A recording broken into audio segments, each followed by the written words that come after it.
Hey, good afternoon. So today we're going to continue with the solution of second order ODEs. First, we have a warm-up problem. It's very similar to what we addressed last time. It's y double prime minus 4y prime plus 5y equals to 0. So let's just solve it together. The first step is to start with the auxiliary equation. So how do we formulate the auxiliary equation? We replace the y prime by r squared. This 2 corresponds to the double derivative here. This is minus 4r plus 5, r to the 0th power equal to 0. Now we want to find the two roots of this quadratic equation. So we know this is 2, 4, plus minus. This is 4 squared is 16, minus 4 times 5 is 20. And therefore, this is 2 plus minus I. Indeed, because b squared minus 4ac is smaller than 0, and we have two roots that are conjugated to each other, and they're complex. But this doesn't matter, because as we said last time, one of them called R1 and the other one called R2, then using the fact that DDT and identity, the commute, we can factorize the differential operator here, just as if there are algebraic equations, ddt minus r1i times ddt equals to minus r2i applied to a function y. This is equal to 0. So we use exactly the same trick. We first solve this. This gives us exponential y1 t equals to exponential r1t. And similarly, the second solution is exponential r2t. So the general solution takes the form exponential r1t plus c2 exponential r2t. Any question? So it looks really similar, except that we need to make sense of exponential 2 plus I t. What does this mean?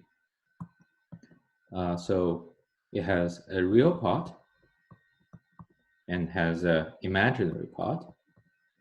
So recall that we have this Euler formula. Euler has numerous formula. This is, I don't know, Euler formula number 2000. So we have exponential it equals to cosine t plus I sine t.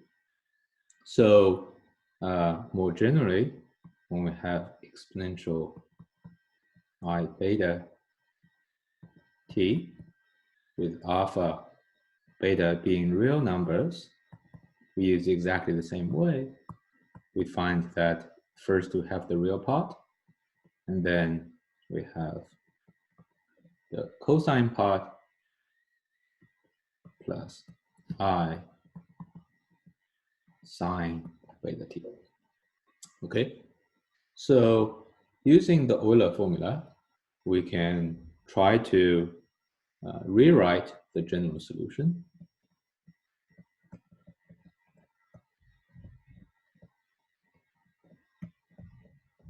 As follows. We have yt equal to c1 r1t c2 r2t. Here, it is important to know that these are complex numbers. If we restrict them to be real numbers, later we'll find we're in trouble. So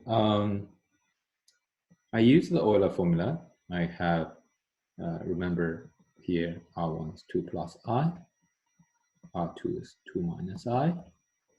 So this is C1 exponential 2t.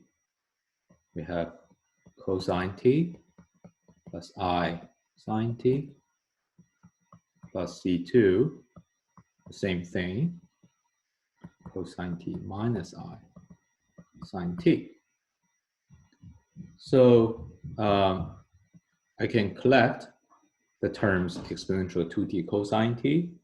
So this becomes C1 plus C2, and this is exponential 2t cosine t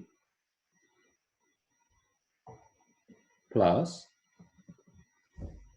I C1, we have an I here, minus I C2 exponential 2t sine t. Now we see that these two functions, they're just a linear combination of this solution and this solution. So they are indeed still solutions to the ODE, but now they're real.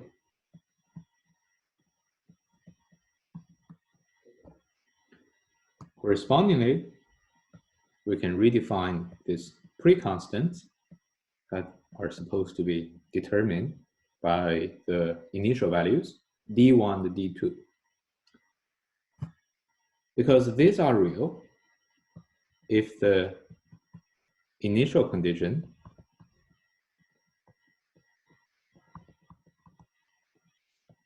y0, y prime 0, they are real numbers, then the whole solution should be real. Therefore, although C1 and C2 are complex numbers, the recombined constants D1 and D2, we expect them to be real numbers. Any question? Let's look at a specific problem. Let's say that we consider y double prime minus 4y prime plus 5y, and this is equal to 0, subject to condition y0 is 3, y prime 0 is minus 4, say. The only difference is that I have given the initial conditions to the problem. So I solve it with two methods. So method 1, let's call it complex basis. This is a complex basis, so yt is c1 exponential 2 plus I t, c2 2 minus it. Now I said y0 equal to c1 0 0, c2 is 3, everything looks good. Y prime 0 is 2 plus I c1 plus 2 minus I c2 equals to minus 4. Everyone understands where these two equations come from? Good. So this is just a set of linear systems, but with a complex coefficients. I just solve it. So this is C1, C2 equal to 3 halves plus 5i, 3 halves minus 5i. So they're indeed complex numbers. But now let's recombine them and get them back to the solution. We will find that this is actually 3 exponential 2t cosine t minus 10 2t sine t. So this is actually a real solution. The verification of this line is left to you as exercise. So now we do method 2. method 2 called real basis.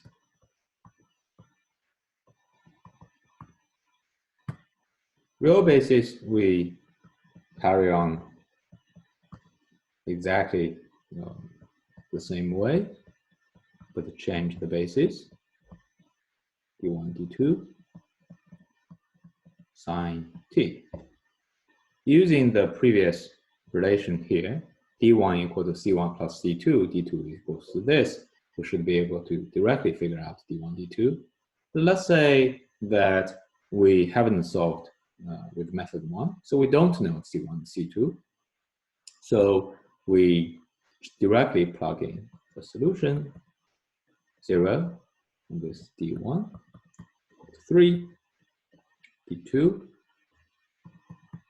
This one is, I take y prime. So this one takes a prime, becomes sine t. Sine t taking 0 as a 0. So Leibniz rule shows only this term survives. So this is 2d1. Similarly here, sine t, if I take a derivative, that becomes cosine t, that will survive. Otherwise, I have a sine t here, take t equals to 0, this is 0. So I need to take a derivative here. So this is 2. And this one is minus 4. Then it directly gives me d2 equals to minus 10. So if you compare this one with this one, we find that we achieved the same solution, but much simpler.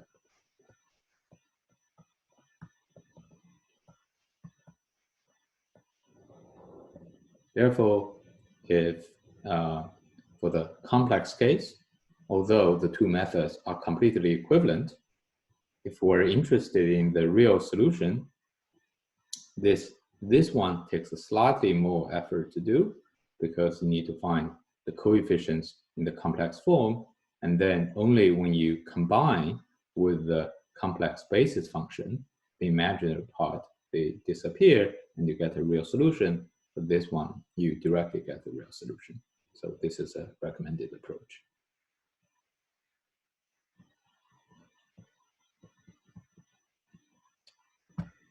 Any question?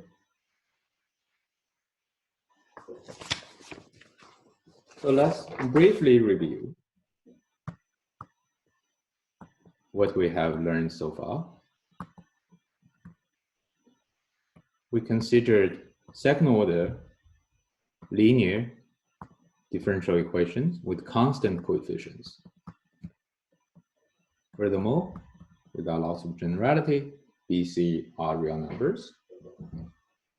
So the solution can be characterized by the auxiliary equation, R squared plus BR plus C equals 0.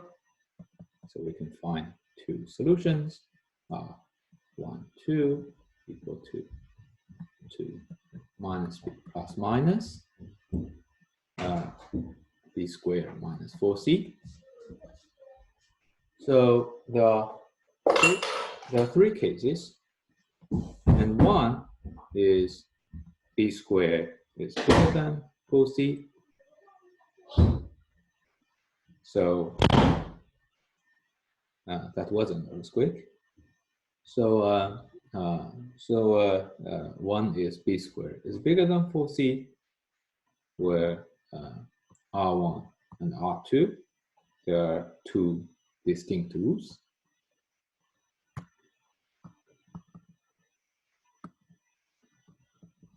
Distinct real roots.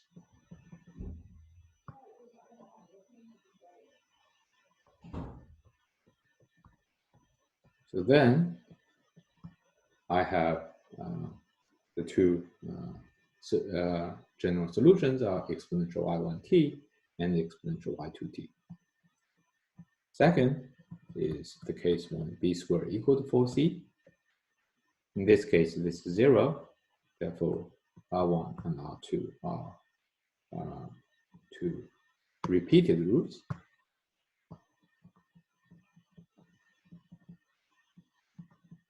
it must be real. So it's repeated real roots. Then I have two linearly independent solutions to be exponential R1t. The second one would be exactly the same as the first one. Last time we have talked about the way of thinking about the second solution as a limit process. I can think the second one is exponential R1 plus epsilon t, and I take the limit when epsilon goes to 0. When I really take epsilon to be 0, then here, if I really take epsilon to be 0, then the two things are the same. But if I take any epsilon that is infinitesimally larger than 0, these two remains formally linearly independent of each other. Therefore, I can consider their difference scaled by 1 over epsilon, which means that I'm taking the derivative of this function, and that the derivative is nothing but the second solution. That is t exponential R1t. Maybe you want to scale it by R1, but it's just a constant, so it doesn't matter. The third case is what we just demonstrated, where R1 and R2 are two complex roots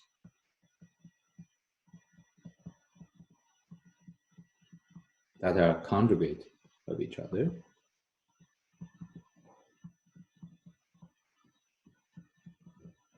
Okay, there was a question. Wondering if we have oh, sorry. If we have more than say like it's a third order, would we get 3 different R, and then also would we have a t squared ever in front? Very good question. So we haven't talked about third order yet, but that's a very good guess, which is you will have t squared. Yeah. Another question? Would this still work if we had a constant in front of the y double prime? Yes. So if you have a constant in front of the y double prime, you can just divide the constant. If that constant is 0, then you just have a first order differential equation. If that's non-zero, you can divide that constant and absorb it into B and C. Why not just count it as an A, like you would in any other quadratic equation? That just means that the auxiliary equation has an A. But this is a homogeneous equation. Another way to think about that is you can just divide the constant and absorb that into B and C, respectively. Okay, thank you. Any other questions? So now you have two complex roots that are conjugated to each other. So this is R1 equal to R2 bar equal to some alpha plus I beta. Alpha beta are real parts now. So the two solutions, you have two ways of viewing it. One is this, exponential R2t, and 2 is exponential alpha t cosine beta t, alpha t sine beta t. So these are all the possible cases for second order equations with constant coefficients.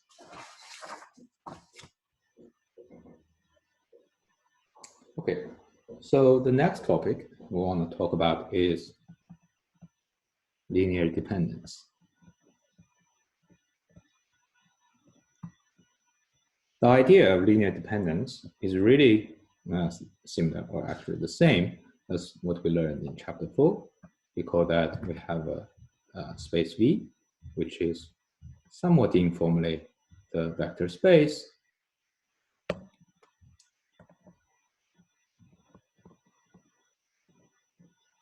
of functions that are infinitely differentiable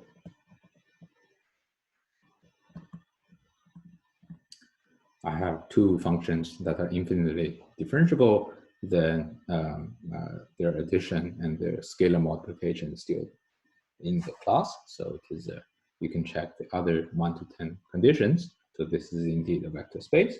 It's an infinitely dimensional vector space. So when we say y1 and y2, these two functions, they are in V, and they are linearly independent. It means that if I consider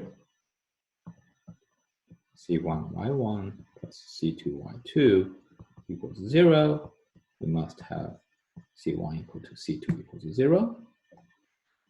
In other words, we can say that there does not exist alpha such that y2 is alpha y1. So these are the same thing. So really, I mean, they're linearly independent. But in the case of ODE, when we consider y1t, y2t, so these functions, they are dependent on t, and they are smooth. They further satisfy the same equation. You might wonder whether there are some simpler ways of characterizing whether the two solutions are linearly independent. Indeed, there are. This is the so-called Wronskian.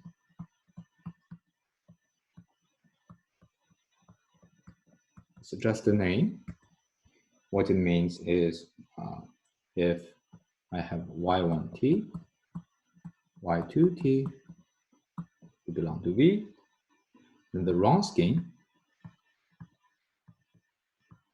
maps this into another function that's also in V, which is the determinant y1t, y2t, y1 prime t, y2 prime t. So this is another function in V. So why is Wronskian useful?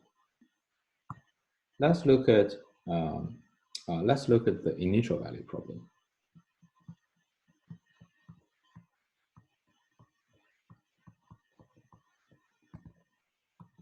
Initial value problem. Say y1t, y2t. It gives me there are two linearly independent solution to a second order differential equation. Cy equal to 0, subject to initial condition yt at some t0 equals to a, y prime at t0 equals to b. Okay, so because y1 to y2, y1, y2, they have already solved the equation. I know that the general solution should be C1 y1t plus C2 y2t.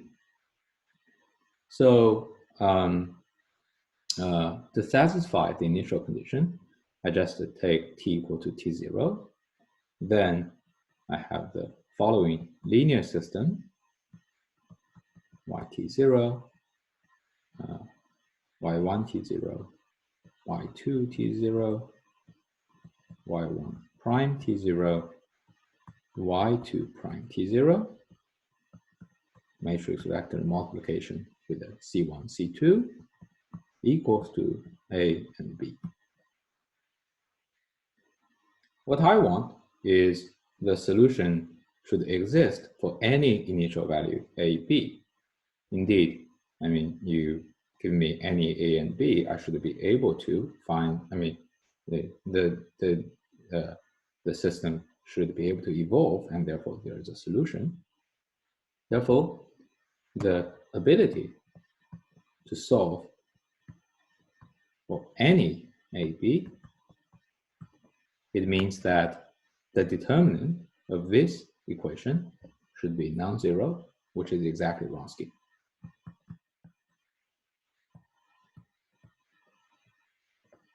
Y1, Y2, T0 is not zero. Any question? Okay, so far this is nothing but like a definition. I just redefined the determinant of this quantity. I called it Wronski, and you see that it appears rather naturally when I really consider the problem of the initial value problem. The next question is the relation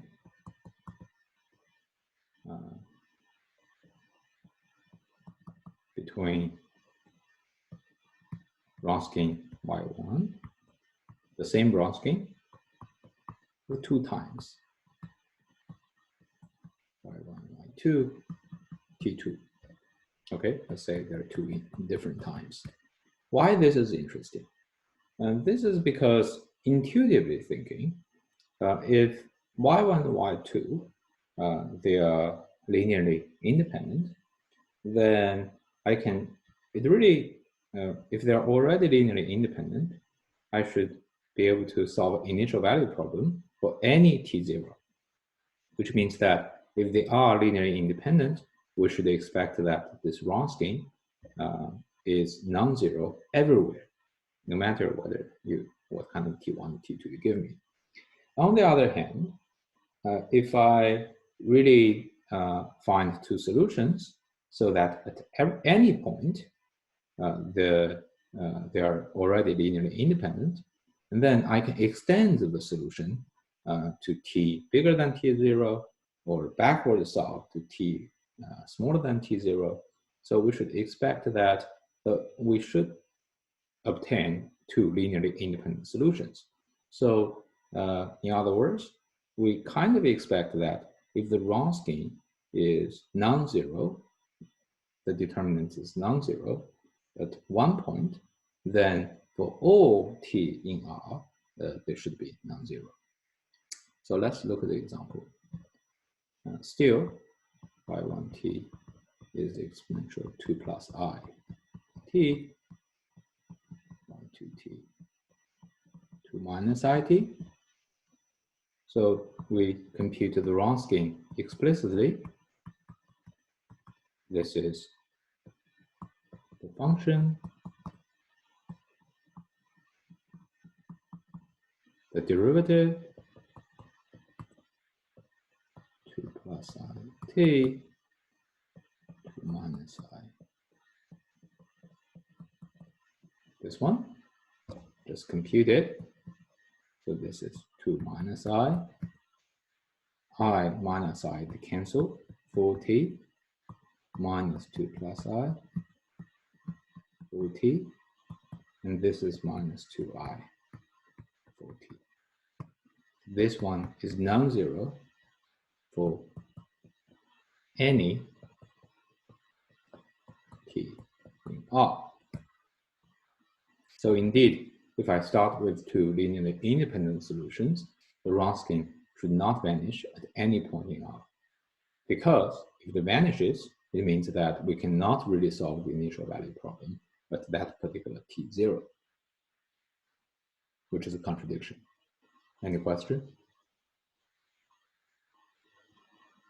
So this is the first part of the statement. If the 2 solutions are linearly independent, then the Wronski should not vanish at any point. The converse is called the Wronski lemma.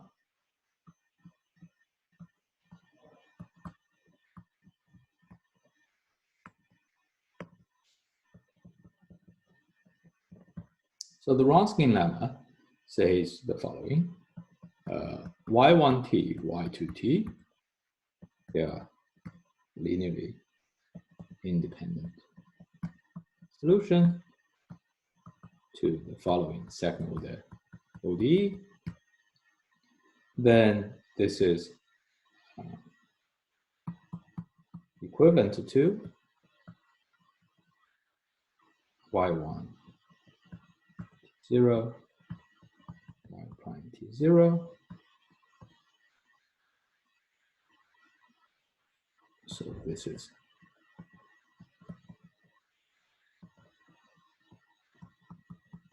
t0. So these are linearly independent column vectors.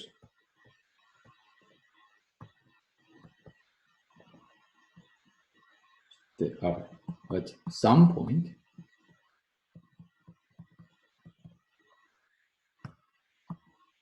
t0 in R. In other words, the Wronskian y1, y2, t0 is not 0. So what it says is that if there exists one point, the Wronskian does not vanish, then at all points, the Wronskian does not vanish. So this is also equivalent to y1, y2, t, and this does not vanish for any t in R. So this seems rather surprising. But the proof of that is actually a homework problem, as you should have already done. Any question? Okay, so this is all I want to talk about for the homogeneous problem. Next, I want to talk about inhomogeneous or non-homogeneous equation. Let's again start with the example. Y double prime t plus yt equals to t, and find the solution. Fine. By the way, if you learned 1b very well, you find a lot of these kind of things are just a slight extension of what you learned in 1b. That will be pretty much true, but hopefully with the slightly higher perspective we have learned in the first half of the semester using linear algebra, you will find some new perspectives at least, or more general ways to solve these equations. We're going to see such kind of connections more obviously in this part, which is the inhomogeneous equation. Okay, that was just a comment. And now let's solve this problem. And this is easy in the sense that if I realize that yt equals to t is a particular solution. Is a solution. Okay, that's good news, because really finding the particular solution is the hard part, because we've already solved the case when this is 0. Now let's find all the solutions. We need to find the null space. This one gives me the auxiliary equation, which is r equal to plus minus I. Plus minus I, it means exponential it, exponential minus it. So all the solutions is the form C1 cosine t, C2 sine t, plus this particular solution t. Any question?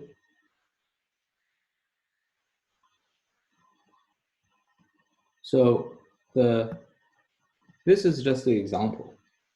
And what we're going to do for the rest of this course, and also the course on Wednesday, is going to try to figure out how to solve this equal to some gt within certain class, within certain function class. The first class is gt is t to the some power l, where l is an integer. Okay, so from the example above, you find that this is a polynomial of t. Therefore, I tried some polynomial, and in this case, yt equals to t just works. So we may try some, let's say, educated guess.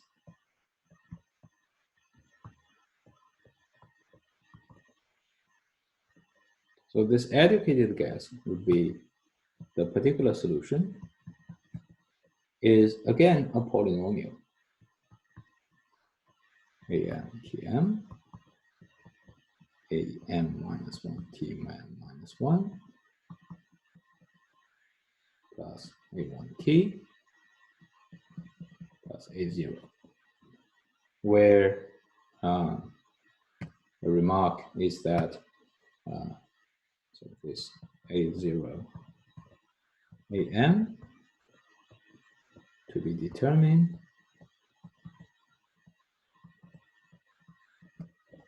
and also the relation between L and M also to be determined. But I assume that the particular function is within this function class. So I have already assumed the form of the solution. Only the determinants are, the coefficients are unknown, and therefore this is called the method of undetermined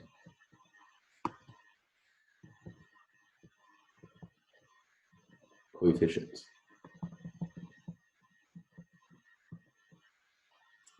So as you can see, there is a very natural connection to linear algebra. This is like it's an infinite dimensional space, which is hard to solve. Because Yp belongs to V. V is an infinite dimensional space. I have no idea how to solve linear system or whatsoever in infinite dimensional space yet. We are going to solve some infinite dimensional problems directly when we go to the last chapter. That is the heat equation in partial differential equations and the so-called Fourier expansion. We're not there yet. There we're blessed by some additional structures.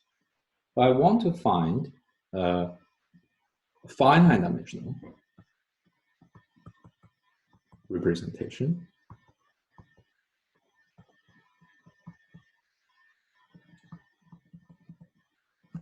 then I can apply everything we have learned in chapter 4 to solve this problem. In this case, what I have been doing in this method of undetermined coefficients is really to give you a basis, which is called B. This B is a basis P1, so it's a M plus 1 dimensional basis, and clearly each basis Bi. So this is a subset of Pm, and the span is exactly Pm. So B is the basis of W, and the dimension of W is M plus 1. What I want to show is that the second order differentiation operator, ddt plus Ci, this one is originally from V to V, where dimension V is infinity. Now we can restrict T to W.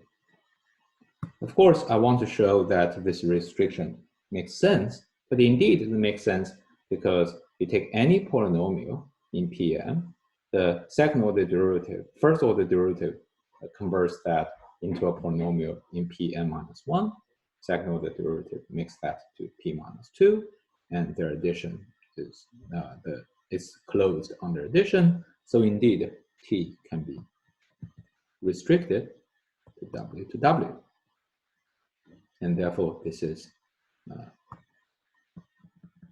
finite dimensional problem.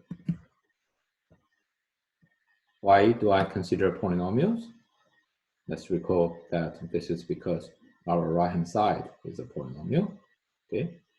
And indeed, I can even find the basis, the coordinates of that, which is when m, let's say, is equal to L, then the coordinate in that with respect to that basis is just a 1, 0, 0, 0, 0, 0.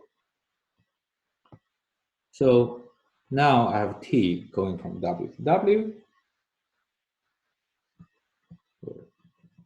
Back to something that seems to be rather familiar. I have a basis. It gives me a coordinate space and plus 1. This seems to be ancient story, but hope you still remember that there's a PB mapping a coordinate to a vector, PB inverse mapping a vector to its coordinate. The composition gives me TB. So the problem of solving the Ty equals to B, where B corresponds to this T to the L, this vector, is converted to a problem that is from chapter 4 to chapter 1. TB YB is coordinate into the B coordinate of T to the L. Any question? So this is a problem, finite dimensional linear system. So row reduction is back to business.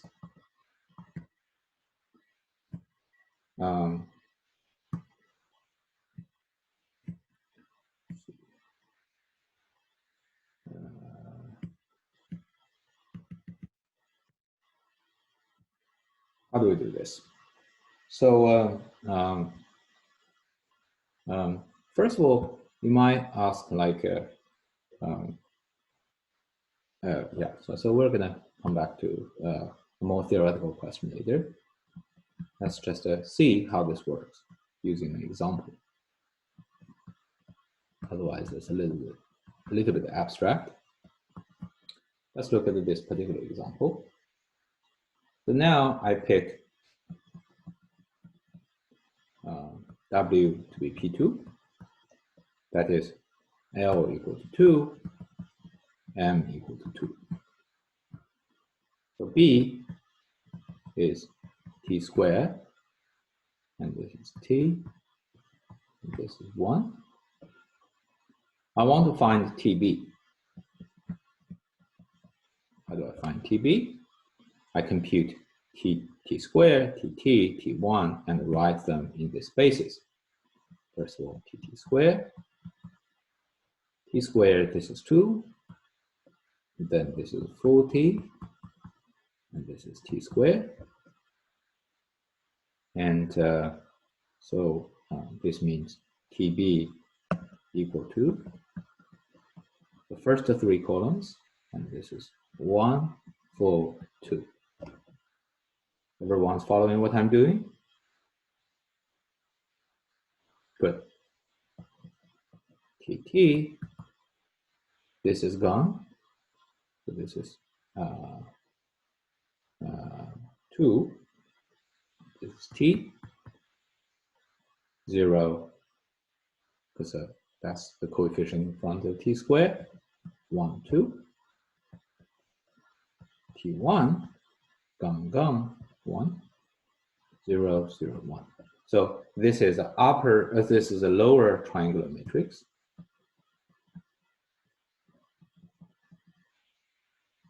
Because every time you take a derivative, it's 1 less. And now I saw what is the right-hand side. T squared, as I said, this is 1, 0, 0. Now, what we want to solve is this problem, 142, 012, 001, 100. So I solve yp is equal to 1 minus 4, 6. So I just combine them together. I have a particular solution. Yp equals to t squared minus 4t plus 6. If you don't use the method of undetermined coefficients and just want to try to stare at the equation and guess, that's a lot harder. It's an exercise for you to check that this is indeed a solution. Now you want to find all solutions. That part is quite mechanical because we want to solve the homogeneous problem, and the two roots are, so this is the two roots are equal to -1 and -1. This is repeated roots. Repeated roots means that I have two linearly independent solutions. T, y2t is exponential minus t times t. So, but all solutions are of the form yt, c1, y1, c2, y2, plus the particular solution, this. Any question? Okay, so the rest of chapter 4 is very much along the same spirit, and we want to, we just started with this example for this t to the L, but we want to consider other things, like what if you change that to exponential RT, or what if you change that to some exponential times a polynomial, excuse me. And there are different cases, depends on the exponent, actually the solution will be different, which is what we're going to address Wednesday. So we're going to stop here.